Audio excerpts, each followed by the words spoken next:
존 메가더 목사님은 교회의 본질이 연합이라고 정의를 내렸습니다. 성경에서도 교회의 본질을 연합이라고 합니다. 교회는 주님이 머리고 교회는 몸이고 우리는 지체라고 했습니다. 믿으십니까? 그럼 우리가 지체면 지체가 팔, 다리, 눈, 코, 입 다 떨어져 있다면 괴물이에요. 괴물.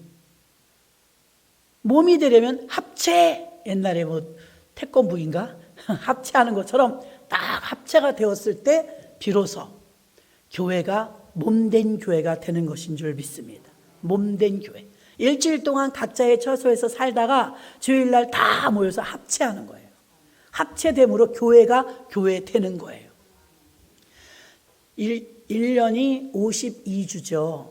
그럼 51주는 작은 부활절이에요.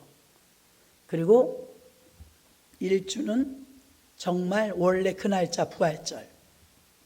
안식일날 예배를 드리다가 예수님이 부활절 새벽에 부활하셔서 그때부터 예배를 주일날 드려요. 제7 안식교나 유대교는 아직도 안식일날 예배 드려요. 예수 믿는 우리는 예수님이 부활하신 날이 기준이 되어서 변한 것이죠. 안식일에서 주일로 바뀌었습니다. 그러면 주일 예배가 얼마나 중요하냐면 주일 예배는 여러분들이 크리스찬이라면 주일날 오전 11시 예배는요, 그 외에 다른 것은 안 해도 되는 거예요. 돈 조금 더 벌으려고 중요한 사람에게 약속 어길 수 없어서 일정이 빠듯해서 결과를 보면 그렇지 않았다는 걸 알게 될 거예요. 그러니까 전화도 꺼놔도 돼요. 왜 주일날 11시에 주님은 응답하시지 않아요. 그때는 예배 드리는 거예요. 주중에는 우리가 주님께 응답도 받고 또 주님께 간구도 하고 다 하지만 주일날만큼은 받는 날이에요. 6일 동안 하다가 진짜 받는 날 못 온다면 억울하지 않겠어요? 또 이 주일이 작은 부활절이기 때문에 부활절은 산 날, 살린 날, 그 외에는 죽은 날. 그 주일을 지키지 못하고 다른 날 뭐 땜빵이라도 한다 이런 생각을 가지고 있겠지만 그렇게 되지 않아요. 왜 그러냐면 주일날만 부활절이기 때문인 줄로 믿습니다. 부활, 살아난 날. 예수 믿는 가장 큰 이 능력은 부활인 줄로 믿습니다. 부활. 예수님의 제자들이 벌벌 떨다가 예수님이 부활하신 걸 나타나니까 그 예수님의 모습을 보고 두려워하던 것이 다 떠나갔어요. 왜 그랬냐면 예수님처럼 죽을까 봐 두려워했는데 예수님이 살아나셨으니 예수 부활, 내 부활. 그걸 믿게 된 것입니다. 죽어도 사는데 뭐가 무섭겠어요. 연기하는 연예인들을 보면요, 수도 없이 죽어요. 드라마에서 많이 죽어요. 기분 나쁘겠더라고요. 자기 얼굴을 초상화로 놓고서. 그 기분 나쁘지 않겠어요? 실제로 최강희 씨인가 그 악역을 맡았을 때 체험을 간증하더라고요. 악역을 맡으면 그 연습하느라고 평상시 그렇게 살지 않으니까 악녀 역할을 하려면 집에서 연습할 때 막 커튼을 까맣게 암막 커튼 치고요, 소리 지르면서 거울 보면서 악녀 역할을 연습한대요. 놀라운 것은요, 실제로 녹화를 하잖아요. 김민서하고 최강희 그들의 간증을 들은 거예요. 악녀를 맡았을 때 이게 보이지 않는 영의 기운을 느꼈다는 거죠. 아무리 역할이지만. 무슨 말이냐면 악랄한 역할을 하고 최선을 다해서 연습하고 열연을 했어요. 그러면 이제 방송 스태프진들과 반응을 봤을 때 잘했다는 거예요. 놀라운 것은 아주 표독스러운 역할을 하고 나서 자기는 한동안 진정이 안 되는 걸 느꼈대요. 그냥 역할일 뿐인데도 그 악이 막 받쳐가지고 하는 역할을 하고 나면 그 여운이, 그 악역의 여운이 계속 남아가지고 괴롭히더래요. 야, 이거 역할인데도 안 좋구나. 그런 생각을 했대요. 역할일 뿐이에요. 초상도 많이 치르고 죽기도 많이 죽었을 거예요. 주인공 할 때도 있고 조연 할 때도 있고. 그런데 하나님께서 우리에게 교회를 통하여서 주일날 예배 드릴 때 이건 부활이 있다는 걸 알려주셨기 때문에 그 외에는 죽은 날이요, 부활이 있는 주일날만 산 날인데 주일 빼고 평일날만 주님을 잘 섬기고 모신다 그러면 사실은 굉장히 미스예요. 저는 이제 광야에서 이스라엘 백성들이 40년을 뺑뺑이 치죠. 잘 변하던가요? 안 변하던가요? 징글징글하게 안 변해요. 우리들의 모습을 봐도 금방 안 변하잖아요. 광야 생활을 하고 만나만 의지하고 처음에 그들이 이 만나를 세 가지의 맛으로 비유합니다. 처음에 광야에 가서 만나를 줬더니 꿀 섞은 과자 맛 같아요. 야, 꿀맛입니다. 여러분들 중에서는요, 제 귀에 들려올 때 말씀이 꿀송이 같습니다. 그러는 분들 계세요. 기대가 된다고. 그분은 그분의 은혜에 참 지금 복받고 있는 중인 줄로 믿습니다. 어떤 분은 이런 분도 있어요. 두 번째, 이스라엘 백성들은 기름 섞은 과자 맛 같았더라. 이제 그 맛이다 이거예요. 매일 먹으니까 이제 그 맛이래. 만나를 매일 내려줘도 아니 언제는 꿀맛 같다더니 이제는 같은 만난데도 꿀 섞은 과자 맛 같대요. 조금 더 나가 볼까요? 그 다음에 먹였더니 뭐라 그래요? 기름 섞은 과자 맛 같았더라. 이 말은 뭐예요? 느끼하다 이거예요. 이제 싫다 이거예요. 이 박한 식물밖에 먹을 게 없냐? 상황에 따라서 말씀이 꿀 같기도 하고 기름 같기도 하고 느끼하기도 했다는 거예요. 박한 식물이래요. 그리고 40년 동안 광야에서 뺑뺑이를 도는데 조금만 어려우면 목마르다, 배고프다, 고기 먹고 싶다, 덥다. 실제 가보면 우리도 그럴 거예요. 당연해요. 그런데도 하나님은 계속 뺑뺑이를 돌려요. 광야로 나온 이스라엘 백성들은 애굽에서 있을 때 신분이 종이었어요. 노예였어요. 우리들도 과거에 예수 믿기 전에는 종이었어요. 노예였어요. 억압받았어요. 우상 숭배, 죄, 조상마귀에 다 우리는 매여 있던 사람들인 줄로 믿습니다. 사망에, 저주에 다 매여 있었어요.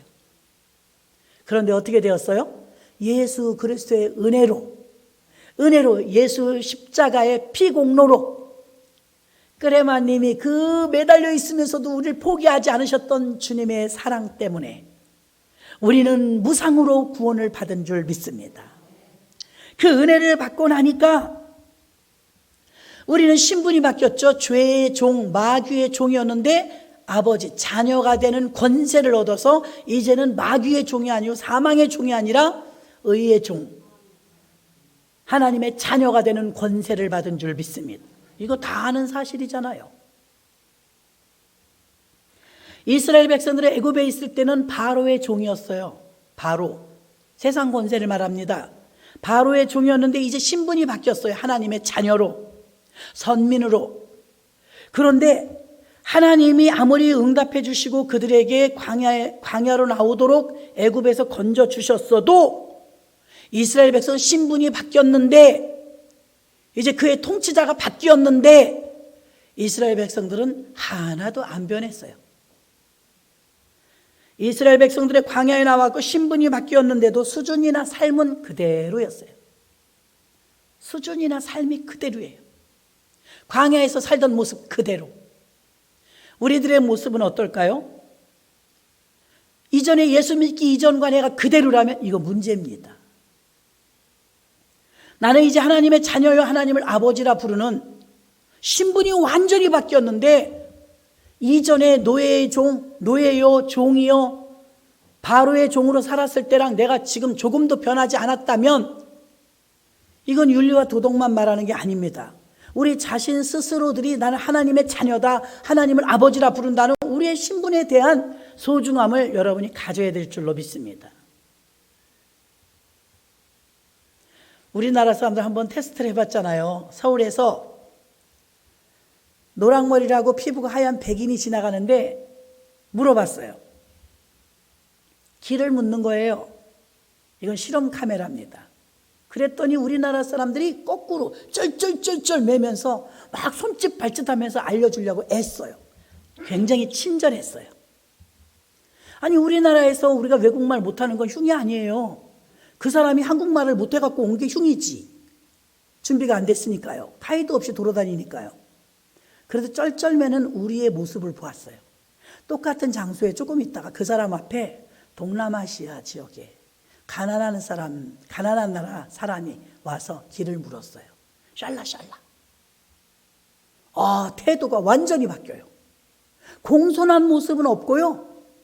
자기의 노예를 부리듯 하대하면서 이거 몰래카메라입니다. 실험 카메라.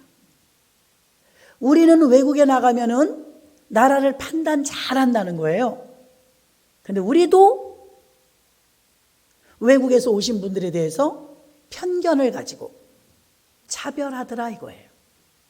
태국에 갔을 때 그 가이드가 재밌더만요. 태국은 불교 나라입니다. 태국의 가이드가 얼굴도 모르고 이름도 모르는데 그냥 인천공항에서 몇 명의 목사님들이 오실 것이다. 하나님의 우리를 마중 나온 가이드가 우리를 금방 찾아내는 거예요. 우리를 모르는데. 그래서 물어봤어요. 어떻게 우리를 알아봤냐고. 자기도 씩 웃으면서 그래요. 금방 알아요. 어떻게 아냐? 시끄럽게 나오면 중국 사람이고요.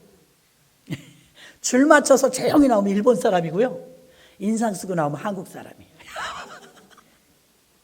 나 그 소리 듣고 얼마나 웃었나 몰라요. 우리는 많이 굳어 있나 봐요. 얼굴들이. 스마일 해야 되는데 그 인상 쓰고 나오면 한국 사람이라는 거예요. 떠들면 중국 사람이래요. 줄 맞춰 나오면 일본 사람이래요. 민족성이 있는 거예요. 민족성. 이스라엘 백성들은 입만 열면 불평하는 거예요. 이스라엘 백성들 여러분들 중에서도 있어요. 입만 열면 불평하는 사람도 있어요. 불평을 찾는데 불평이 다 보이죠. 똑같은 걸 봐도 바라보는 관점에 따라 다르거든요. 그래서 이스라엘 백성들은 40년이 걸려도 꿀 섞은 과자 맛이 느끼한 기름 섞은 과자 맛고 그 다음에는 박한 식물이라고 이렇게 자꾸 몰아세우는데 오늘 본문에 성령 받은 사람은 그렇지 않아요. 딱 열흘 만에 변해요. 열흘 만에. 우리가 이번에 10일 기도해야죠. 열흘 만에 어떻게 변했어요? 열흘 만에 이들은 오늘 우리가 지금 계속 쭉 읽었습니다. 믿는 사람이 다 함께해서 서로 물건을 서로 통용하고 재산과 소유를 팔아서 각 사람의 필요를 따라 나눠주고 유무상통하고 날마다 마음을 같이 한대요. 영적인 일치감을 맛본 것입니다. 또 집에서 떡을 떼며 기쁨과 순전한 마음으로 음식을 먹고, 교회에서 음식을 먹는 것까지 코이노니아 예배였어요. 하나님을 찬미하며 또 온 백성에게 칭송을 받으니 주께서 구원받는 사람을 날마다 더하게 하시느니라. 막 부흥했다는 거예요. 이때 부흥할 형편 아닙니다. 코로나만 있어도 여러분 오늘쯤 우리가 자유롭게 예배드리니까 얼마나 마음이 편안한지 모르겠어요. 요만큼만 풀려도. 그런데 코로나의 영향이 없을 때에도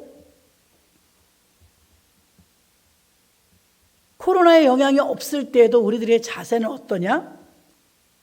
이 기쁨과 순전한 마음으로 교회에 오는 모습이 아니더라는 것이죠. 원형교회인 사도행전 초대교회에 나오는 사도행전 교회를 초대교회라고 말하고 초대교회를 하나님이 청사진을 디자인한, 하나님이 직접 디자인한 원형교회예요. 그러니까 여러분 설교 중에 뭐 원형교회라고 그랬다가 초대교회라고 그랬다가 사도행전 교회라고 그랬다가 또 우리 교회라고 그랬다, 다 같은 말입니다. 다 같은 말. 그러니까 사도행전 교회가 초대교회고 초대교회가 원형의 교회예요. 하나님이 샘플로 만들어 놓은 디자인한 교회.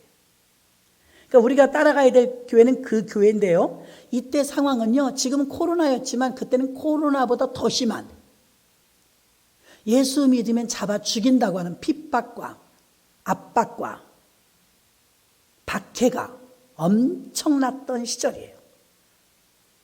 여러분 봐요.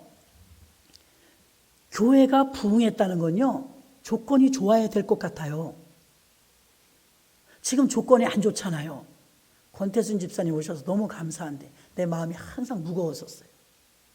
기도 많이 했습니다. 그래서 얼마나 미안한지. 우리 교회는 아니라고 못 들어오게 했었어. 코로나 때 얼마나 미안했는지.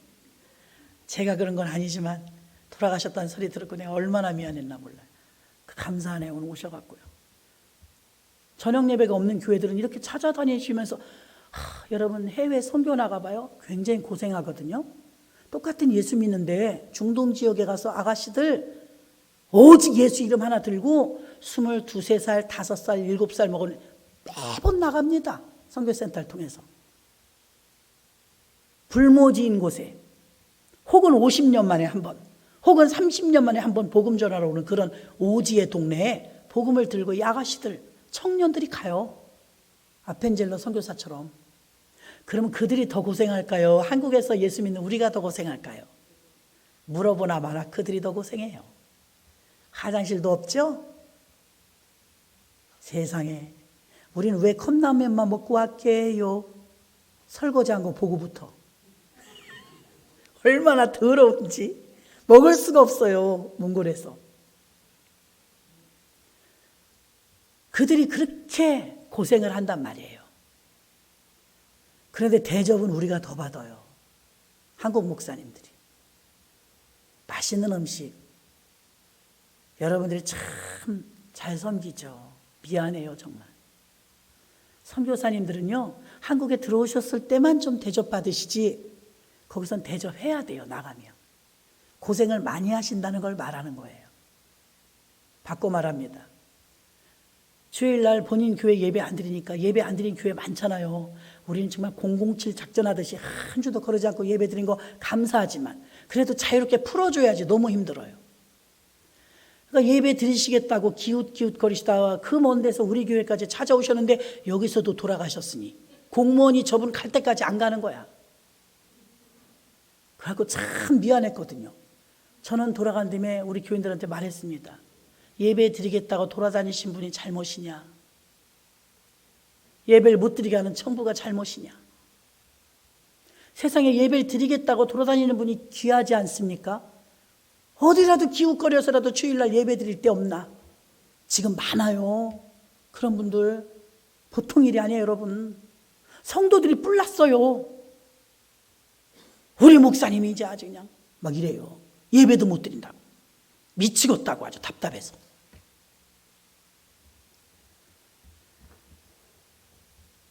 제가 왜 이 말을 하냐면 초대교회 원형교회는요, 예배 드리기 힘들었어요. 지금 이렇게 잠깐 이 고통도 우리 힘들잖아요. 굉장히 힘들었다. 예수 믿으면 탈퇴를 받고 불이익이 굉장히 많았어요. 그런데도 교회가 부흥했대요. 그럼 왜 그럴까요? 여러분 자녀들의 그 반대를 무릅쓰고 오시는 분도 많아요. 세상의 눈은 곱지 않아요. 지금 이 상황에 교회를 가냐고. 이상한 프레임이 씌워져 갖고 교회 얼마나 깨끗해요. 참나. 지금 밖에 나가면 난리도 아닙니다. 사람들 많아서. 여러분도 다 알 거 아니에요? 말이 되는 거냐고요 이게 지금. 어쨌든 그래도 괘씸죄에 걸려가지고 우린 지금 밉보였어요. 또 미움을 받는 게 성경 마태복음 24장에 당연하다고 하니까 우린 기도할 뿐입니다. 근데 초대교회는 지금보다 상황이 더 어려웠다고요. 상황이 더 어려운데도 왜 더 부흥했을까요? 예를 들어볼게요. 아무 문제가 없을 땐 사는데 지장이 없었어요. 나라의 혜택도 보고 정부가 또 복지도 잘 해주잖아요. 그런데 문제가 생겼을 때, 내게 문제가 생겼다. 무슨 문제가 됐든 문제가 생겼을 때 어떻게 해야 될지 모르는 거예요. 선택도 해야 되고 결정도 해야 되는데 어떻게 해야 될지 모를 때가 있잖아요. 그런데 파란만장한 문제를 만나도 감옥에 가느니 마느니 하는 이런 엄청난 문제가 생겨도 얼굴이 훤하게 돌아다니는 사람들이 있으니 그들을 물어봤더니 항상 얼굴이 밝아요. 걱정 근심이 찌들려 있지가 않아요.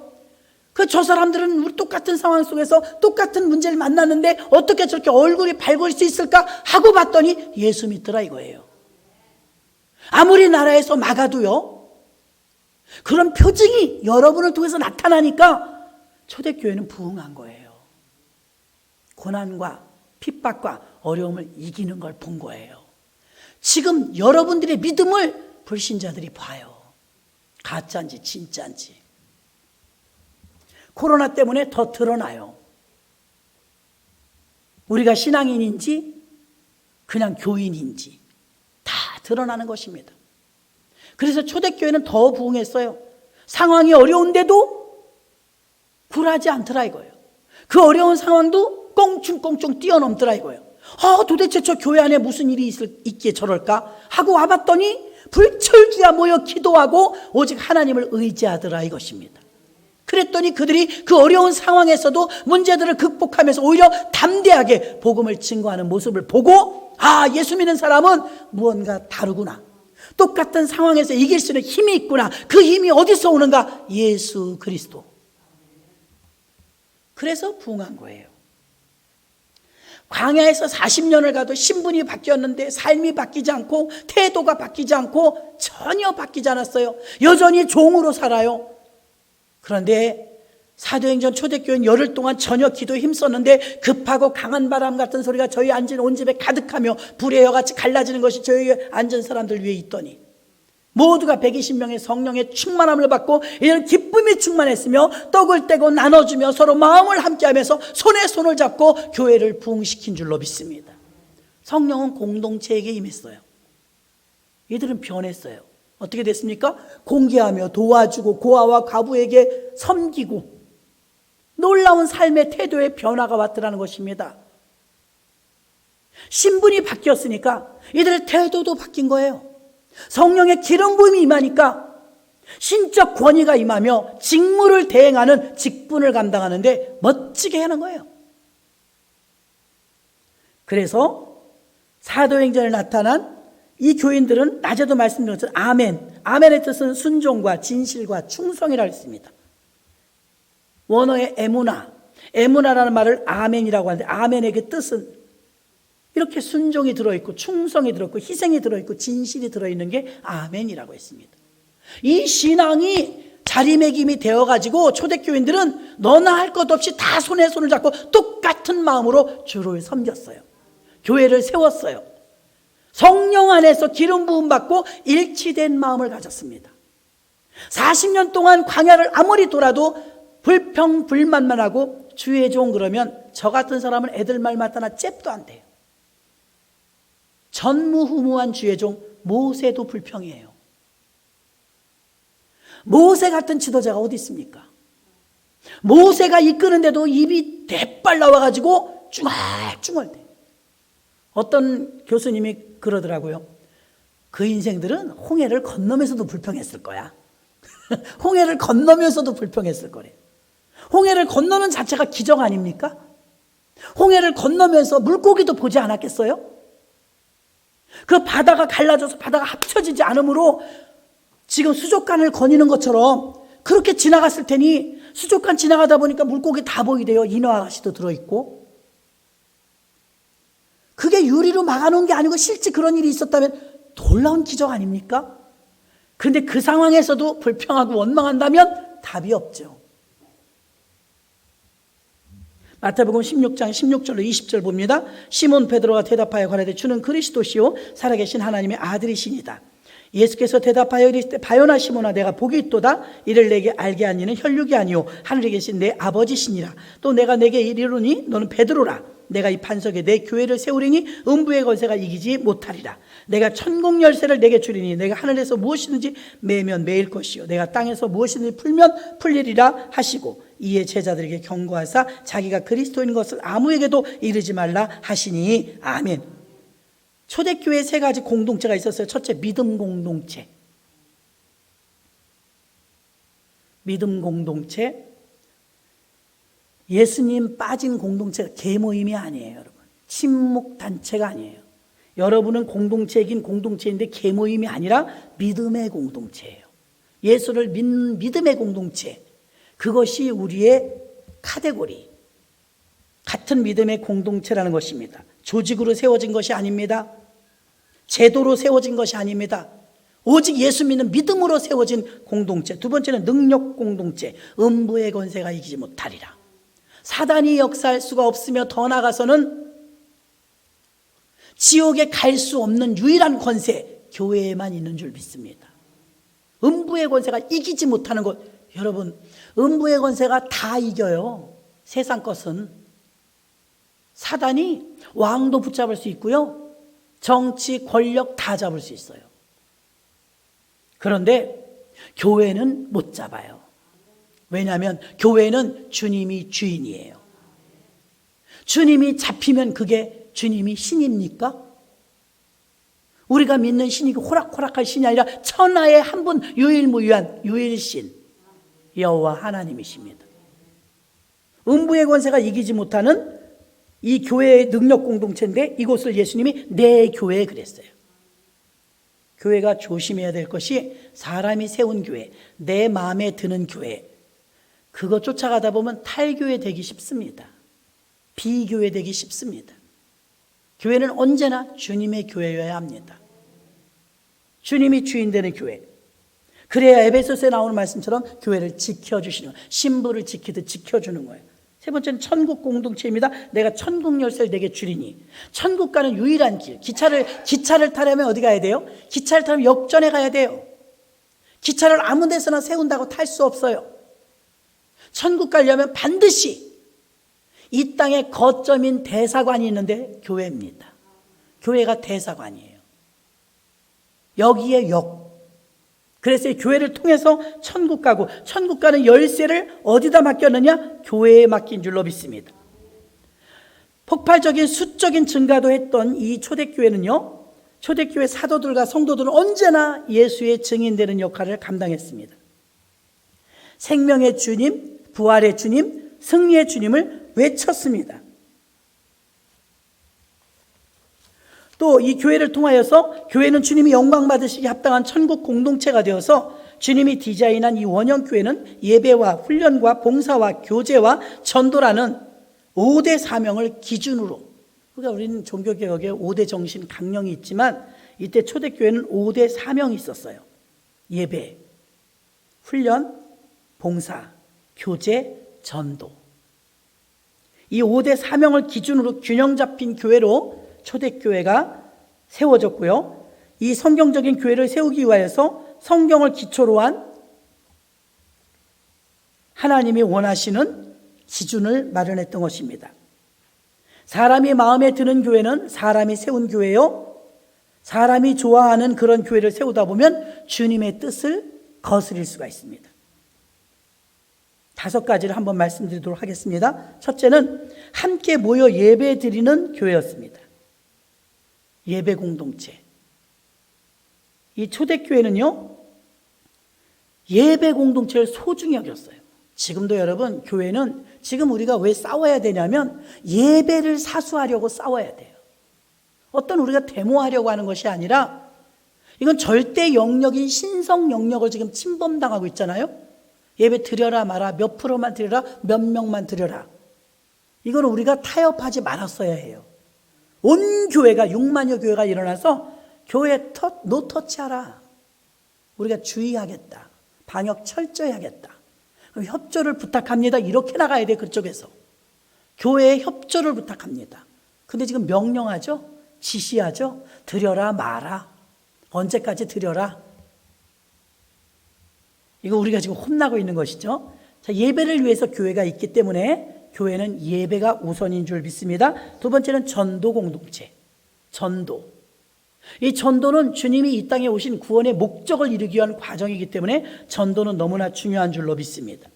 그래서 교회는 교회라면 그 교회는 전도해야 돼요. 우리 한국 교회가요, 50%의 교회가 교회 학교가 없어요. 70%의 교회가 수요일 저녁 예배 20명 미만 나온대요. 95%의 교회가 소형 미자립 교회들이고요. 단 5%만 대형 교회, 중대형 교회. 그런데 기준을 어디다 갖다 들이대죠? 대형 교회에다가.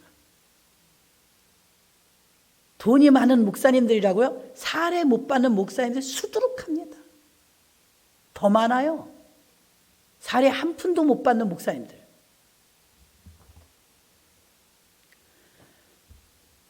증인의 전도 공동체로서 교회의 역할은 예배의 역할, 또 하나는 전도의 역할, 영혼 구원하는 역할입니다. 셋째는 한 몸 된 사람을 세우는 공동체. 초대교회는요, 사람을 세웠어요. 우리가 70인의 우리가 제자를 세우자 했는데 예수님도 70인 전도 공동체를 세웠죠. 70인의 제자를 세웠어요. 둘씩 짝을 지어서 제자들을 내보내죠. 한 몸 된 공동체로 7명의 집사를 세우면서 12사도와 7명의 안수 집사를 세우면서 사람을 세웠습니다. 그러므로 초대교회는 어떤 일이 있었느냐? 믿는 사람이 다 함께 있어 모든 물건을 서로 통용하고 재산과 소유를 팔아 각 사람의 필요를 따라 나눠주며, 나눠주는 사람이 필요했어요. 7집사를 세웠던 것입니다.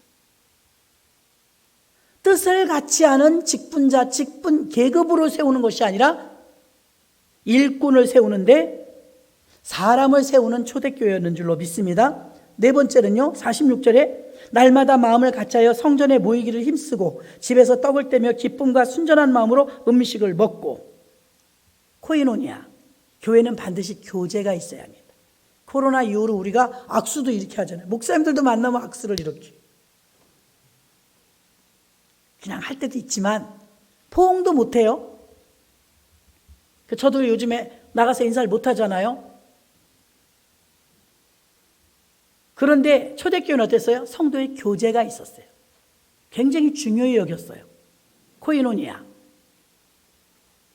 교제를 통해서 하나 되게 만드는 줄 믿습니다. 조심해야 됩니다. 어느 교회 제가 이야기를 들었습니다. 남자 구역, 여자 구역 모이는데요. 구역 예배 드리고 딴짓 하지 마세요. 구역 예배 드리고 뭐 산악회를 한다나? 그 이쪽 구역 저쪽 구역 해갖고 산악회를 하고 얼레리 꼴레리 하고 나갔대요. 어머나 얼레리 꼴레리가 됐대요. 여러분 상상에 맡깁니다. 멀리 있는 일도 아니에요. 다른 교회 일이었지만 들었어요. 분명히 구역 예배라고 모이고 나서 그 다음에 산악회로 모여갖고 그렇게 해서 탈선의 길을 간 거예요. 예전에 제가 섬기던 교회에서는 목사님이 교회 소모임 외에는 하나 일체 모임을 못 만들게 했어요. 그거 좀 과하다 생각을 했거든요. 어디 가고 싶어도 못 가게 하시고 너무 과하신 거 아닌가 생각했는데 그럴 수밖에 없다더라고요. 왜 그러냐면 엉뚱한 짓을 하니까요.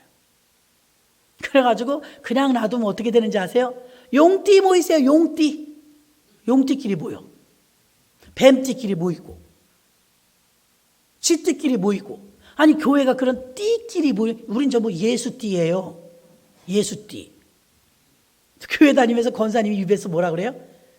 아, 뱀띠라 우리는 4월에 세요. 주여. 여러분 뱀띠라 4월에 세요? 백말띠라요? 밖으로 나돌아요. 여러분 그런 말 하시면 안 돼요.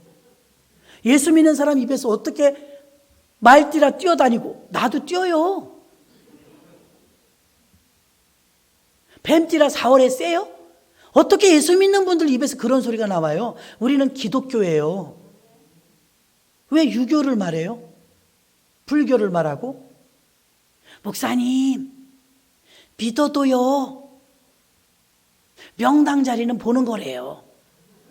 목사님 믿어도요. 토종 비결은 보는 거래요. 궁합은 보는 거래요. NO!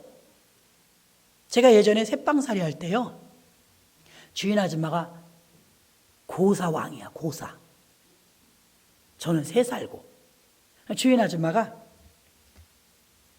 보현이 엄마, 예. 어쩌겠는데 이렇게 하자. 네, 그랬더니. 아니, 못을 못 박는다는 거예요. 네, 며칠 날 한다 그러길래 제가 해드릴까요? 그랬어요. 아니, 우리 집 아저씨가 하지 그래요. 근데 왜 그때 하세요? 날 받았대. 집안에 못 박는데 날 받아요. 그래서 제가 깜짝 놀래갖고 그냥 박으면 되지 그거 무슨 날을 따져갖고 못을 박아요? 아우, 내가 그거 안 보고 못을 박았다가 내가 물어봤어. 그럼 어떻게 되는데요? 해보지 마세요. 집에 가서. 근데 그분 말이 몰라서 그렇지 해봤대. 못 받고 싶어서 받고 싶은데 박았다 이거예요. 그날로 핏발이 섰대. 안 믿는 사람은 그거 잘 맞아요. 팔자 속에 갇혀 있으니까. 핏발이 팍 섰는데요. 충혈이 된 것처럼 눈이 막 피 나오듯이 흰자위가 다 빨갛게 돼버렸다. 그래서 못을 그렇게 박으면 안 된대. 핏발 서니까. 이사도 손 없는 날. 난 그런 걸 모르잖아요. 손 없는 날이 뭐예요? 나 그 아줌마한테 많이 배웠네. 주인 잘 만나서. 손 없는 날이 뭐예요? 그랬더니 귀신이 놀러 간 날이야. 귀신이 놀러 가요? 왜요? 귀신 없을 때 싹 이사해야 돼. 그렇게 잘 섬기는데 왜 지랄한대요? 내가 그랬어요. 귀신이 왜 지랄한대요? 그랬더니 비나이다 달래는 거지. 우리 이사하는데 해롭지 않게 해달라고 비는데 샥 놀러 가는 날이 손 없는 날이라네. 그 귀신이 놀러 가고 빈 날, 그날 샥 이사를 해버리는 거래. 어느 권사님이 목사님, 난 교회 나와서 예수 믿고 편안해진 거 하나 생겼어요. 그래서 왜 이사 아무 때나 가요? 그럼 이사를 어떻게 다녔어요?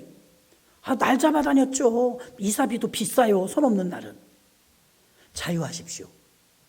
여러분, 우리는 편한 날 가면 돼요. 식구들 시간 되는 날, 편한 날. 자, 한문의 팔자 보면 한문의 십자가 저렇게 생겼어요. 십자. 팔자가 높게요, 십자가 높게요. 십자가 높아요.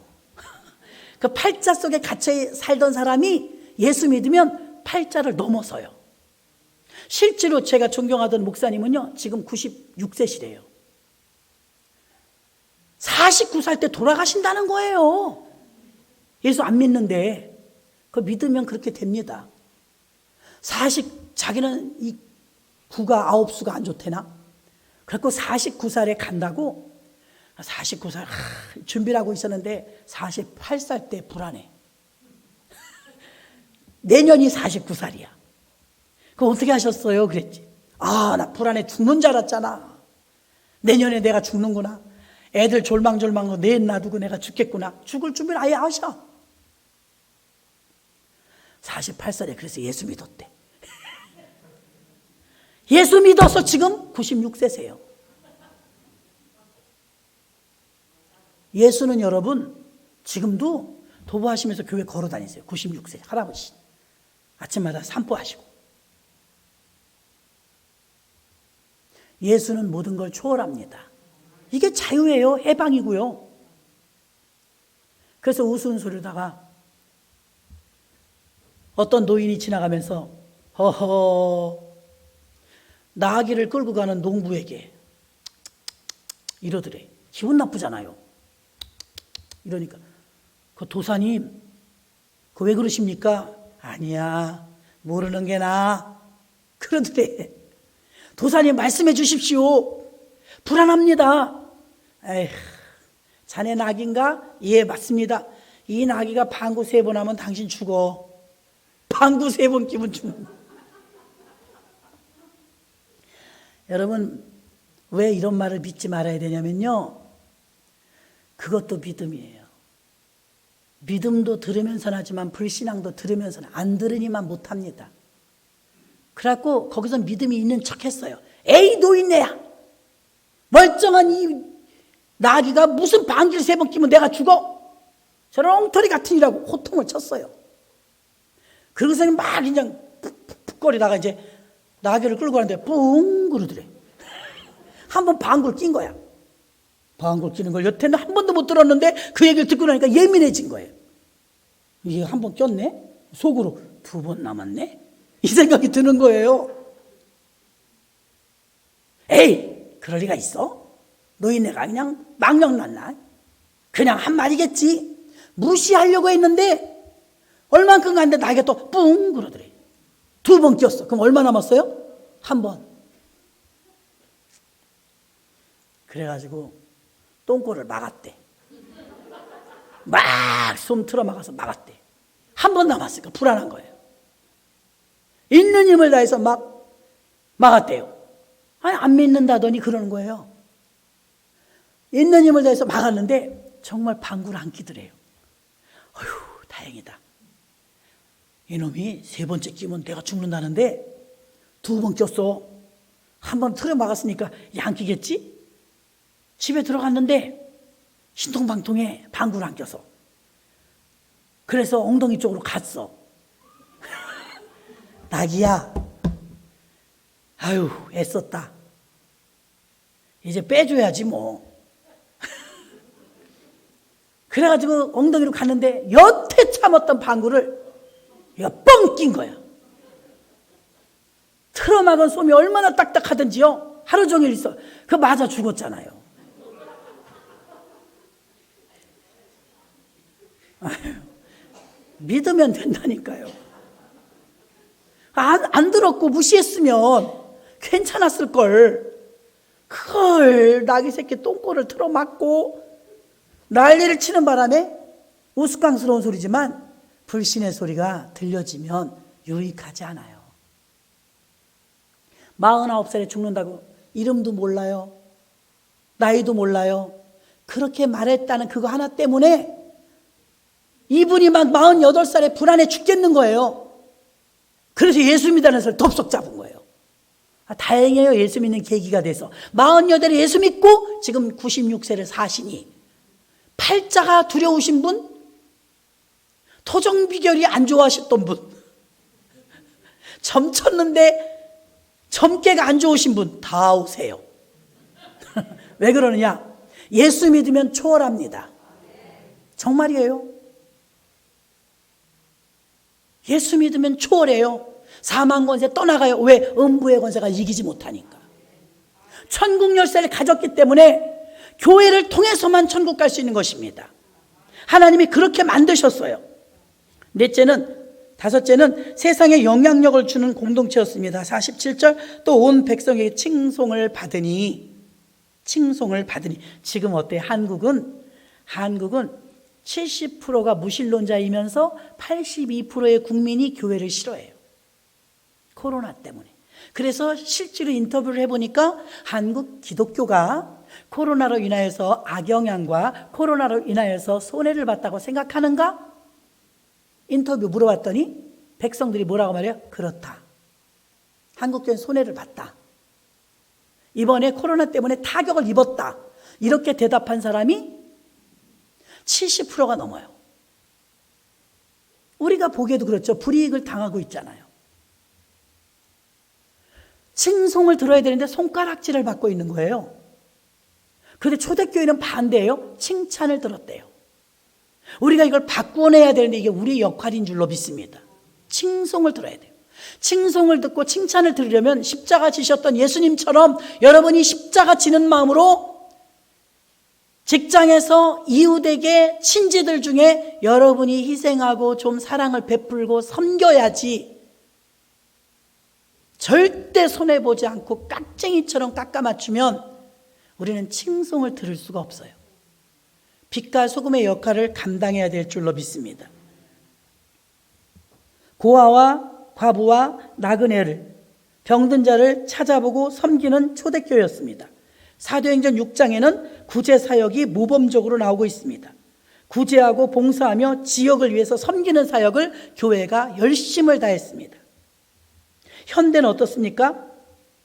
현대는 이혼율, 청소년 가출, 낙태, 자살, 중독.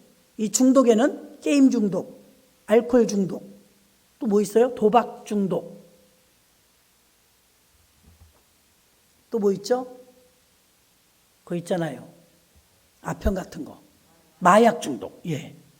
중독이라는 거 자세히 파고 들어가 보니까 왜 중독에 걸릴까? 왜 중독에 걸릴까?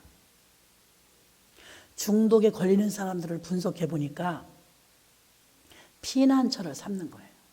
술에 빠져버리고 도박에 빠져버리고 지금 모면하고 싶은 거예요.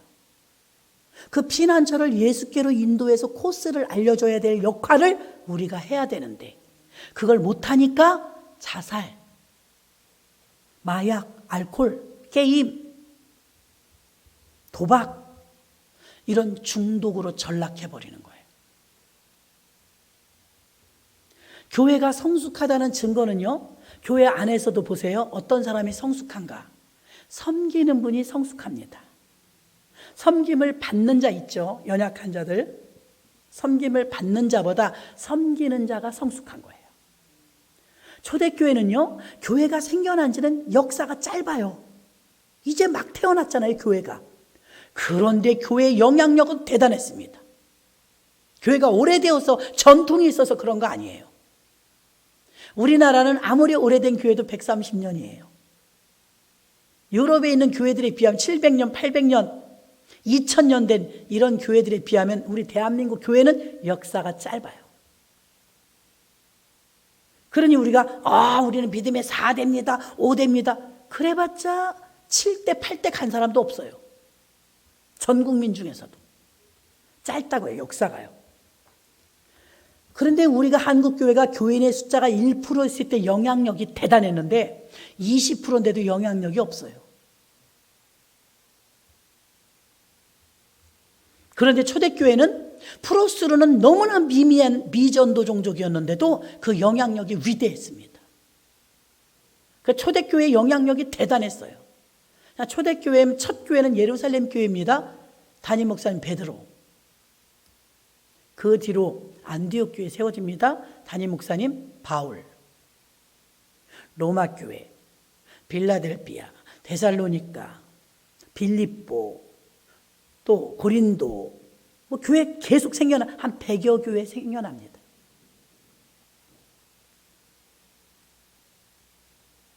그렇게 교회들이 계속 생겨나는데도 교회가 또 교회를 세우고 교회가 또 교회를 세우고 교회가 계속 세워져요. 역사를 생각해 보면 교회 역사는 아주 짧다고요. 그 영향력은 대단했어요. 우리나라도 6.25 이후에 교회 역사 몇 년 돼요? 몇십 년밖에 안 되잖아요. 그런데 영향력 있는 일들을 했어요. 130년이 됐는데 유럽은 더합니다. 1000년 된 교회 역사를 가지고 있는데도 오합지졸이 얼마나 많아요. 자랑할 것이 없어요. 건축된 교회 모양밖에는 자랑할 게 없어요. 자, 세계 제일로 큰 교회가 여의도 순복음교회입니다. 제적되어 있는 성도 수 70만 명. 단일 교회로서는 세계 제일입니다. 그럼 세계 제일의 교회라는데 제가 가보니까 1000평이에요. 1000평. 땅 평수를 말하는 게 아니에요. 우리나라에서 교회로 땅 평수 제일 큰 교회는 아마 연세중앙교회일 겁니다. 15,000평. 그런데 제일 큰 교회 아니에요. 그럼 제일 큰 교회 기준이 무엇이냐? 숫자예요. 숫자. 여의도 순복음교회가 단연 큰데 평수로는 1000평밖에 안 돼요. 그러면 성도의 숫자거든요. 성도의 숫자가 많은 교회가 큰 교회였던 거예요. 큰 교회. 하나님은 또 숫자로 보는 교회를 큰 교회라고 하지 않죠. 하나님은. 세상의 기준은 숫자로 큰 교회를 정합니다. 빌립보 교회나 서모나 교회나 빌라델비아 교회나 교회 규모는 가난했대요. 성도도 작았대요. 그런데 그들은 부자였습니다. 하나님이 그들의 교회를 큰 교회라고 말한 줄로 믿습니다. 영역 있는 교회를 큰 교회라고 했어요. 자, 세계적으로 일본은 경제 대국이라고 그래요. 중국을 인구 대국이라고 그래요. 우리는 모르는 사실, 세계에서 대한민국을 영적 대국이라고 해요. 그럼 우리가 한국교회 성도들이 얼마나 기도를 많이 하며 얼마나 믿음이 충만하며 자랑스러웠다 이거예요. 엊그제 다녀가신 선교사님이 쓴 글을 보니까 오래 걸리지 않고 한 일주일밖에 안 다녀가는데도 그분이 한국교회 평을 했는데 뭐라고 하냐면 참 민망합니다. 한국교회가 너무 음란합니다. 깜짝 놀랐어요. 아니 어찌 알겠어요? 영역으로 하는 거죠. 한국교회가 너무 소문이 좋게 잘 나서 와봤는데 오살리 기도원 같은 데 집회를 가보면요, 중국 사람들이 숙소를 미리 다 예약해 놔갖고요, 방이 없어요. 요즘 못 들어오니까 그렇죠? 작년까지 집회 가면 방 구하기가 하늘의 별 따기였어요. 왜 오살리 기도원을 그렇게 많이 오냐? 역사의 현장이니까. 견하고 오는 거예요. 성지라고. 그런데 실지 한국 교인들은요, 요즘에 목사님들마저도 그런 말 쓰면 안 됩니다. 목사님 어디 가셨대요? 그럼 저 같은 경우는 바쁘니까 오살리 기도원 가셨습니다. 그러면 오살리 기도원에 기도하러 가든가 아니면 강사로 갔든가 그 둘 중에 하나로 여러분 생각할 거예요. 요즘 목사님들은 예, 저는 다음 주간은 기도원 갑니다. 그러면 기도원에 왜요? 그럼 쉬러 가요? 기도원이 쉬는 데예요? 많이 변질됐어요. 기도원에 쉬러 가요. 그래서 기도원 시설도 좋아야 돼요. 지금은 숙소도 아주 좋아야 돼요. 기도원은 기도하러 가는 거예요. 기도원은 금식하러 가는 거예요. 기도원은 하나님 만나러 가는 거예요. 많이 변했어요. 초대교회는 영적인 영향력이 있는 교회였고, 한국교회가 그동안 좋은 소문이 난 이유는 나무 뿌리 붙들고 기도하는 목사님들이 계셨고, 헌신하는 11조 드리는 성도들의 그 철저한 헌신 때문에 자랑스러운 한국교회였어요. 근래에 다녀가시는, 한국교회를 배우겠다고 다녀가시는 목사님들이 한국교회는 너무 음란합니다. 한국교회는 너무 노는 거 좋아합니다. 생각했던 것보다 실망했다는 거. 기도하면 성령께서 그런 마음 주실 때도 있어요. 간절한 마음으로 중보기도 하죠. 누구 아무개가 몇 날 몇일에 이렇게 말씀하시지 않지만 아간처럼 무리 가운데 죄가 있다 그러실 때 있어요.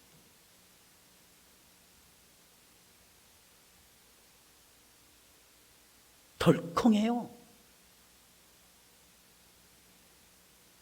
회개하도록 하라. 회개하도록. 순종하도록 하라. 겉모습과 다르게 아간처럼 숨은 죄가 있다. 얼마나 덜컹하는지 알아요. 정결해야 하며 내가 거룩하니 너희도 거룩하라 했습니다. 한국교회가 왜 자꾸 영향력이 떨어지느냐? 거룩성이 떨어지는 거예요. 영역이 떨어지는 거예요. 다시 기도에 불을 붙여서 모든 죄악들을 태워버리고 깨끗한 모습으로 거듭나려면 방법은 기도밖에 없어요. 기도를 통해서 회개하고 정결해지며 정직해지면 공의가 나를 통해서 들어 쓰시는데 강하게 역사하실 줄로 믿습니다. 한국교회는 영성을 회복해야 돼요. 영성을. 말씀을 정리하겠습니다. 이 초대교회는요, 단순했어요.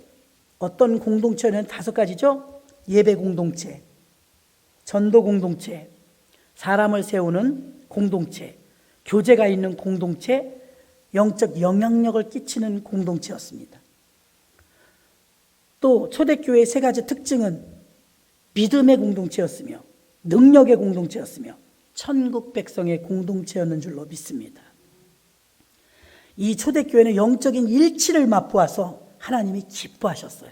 신분이 바뀌었고 그의 모든 삶의 전 영역으로 변화가 와서 바울이 되어지고 베드로가 되어지고 이렇게 변화되는 모습을 통해서 주님이 영광 받으시고 포도나무의 비유처럼 꼭 붙어 있기만 하면 열매가 주렁주렁 맺히는 초대교회였는 줄로 믿습니다. 왜 초대교회는 그 핍박을 받고 어려움 속에서도 교회가 계속 부흥했느냐? 영역이 나타났다는 것이죠. 성도들 중에서 핍박과 환난을 당해도 웃는 거예요. 핍박과 환난을 당해 이기는 거예요. 어떻게 저 사람들 저 문제를 이겼을까 하고 교회에 들어와 봤더니 믿음으로 기도로 이기더라 이것입니다. 그래서 그렇게 혹독하게 코로나보다 더 엄격한 상태에서도 교회는 매일 부흥했어요.